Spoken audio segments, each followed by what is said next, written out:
Contractors across the country have on several occasions lamented their worry of government indebtedness to them. But last year, the Minister for Roads and Highways, Honorable Amwakwata, said government would clear a chunk of these indebtedness to them. Despite these things, the chamber members are worried over the funds due them. The Chief Executive Officer of the Chamber of Construction Industry have been expressing this particular worry over a phone-in conversation with me. You and I know that we work for profits. All the work we are doing is to earn a living out of it. Just as you are there, you are not there because you just enjoy working. You are working because you want to earn a living. So you have brought your professionalism, your technicalities on the affair, or your your superiors to also at least buy in. So you are helping develop the company. The same way, contractors also have their technicalities and professionalism also brought on the table of government to support governments, no matter government which is in power, to make sure that we develop the infrastructure space of the economy. So that is what exactly the contractors have done. But as we speak, so from 2017, 2018, 2019 to this, there are outstanding issues that government is dragging its feet in paying the associated contractors who have worked tirelessly to make sure that they develop the infrastructure sector of the economy. So that is where the challenge is. Now, most of them, their livelihood has been taken away from them.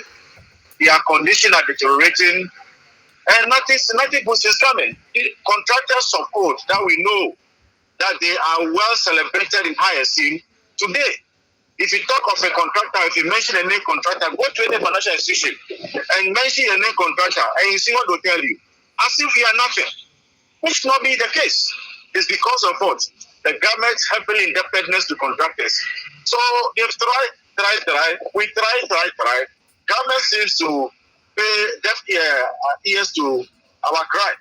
So the only thing we can do is we go to courts or we take certain drastic decisions that government may not like to hear, which will happen very shortly. You know, we have avenues of actions that we will be taking. So we'll be unrolling them one by one, rolling them up one by one, until we exhaust everything. But if we start with the first and the second year, in fact, everybody will clap for us in this country. Government may not like it. The president may not like it. So therefore, we shouldn't get there. They should call us quickly to the negotiation table for us to judge among ourselves and come out with purpose. But what is heading to now is becoming too much daunting for us. No communication, no information, no nothing. And you keep us in the dark. And we don't know what to tell our creditors. Is that the best way to manage things? Is that what the president has appointed the ministers to do? Minister of Finance, Minister of Works and Housing. Is that what they have been appointed to do? Is that the way to manage? I'm sorry. No matter how little it is, at least little we may be able to clear up. But with nothing, that one year, seriously, is so embarrassing. So much embarrassing. We have lost confidence in the president.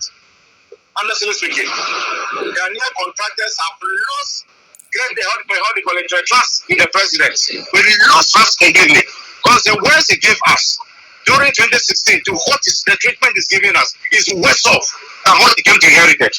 Despite their efforts to recover payments, chamber members have been left with no other options. Some of the due funds stretch back to 2017, and the government's outstanding debts to contractors have now reached a critical level of more than 15 billion Ghana cedis, according to the chamber.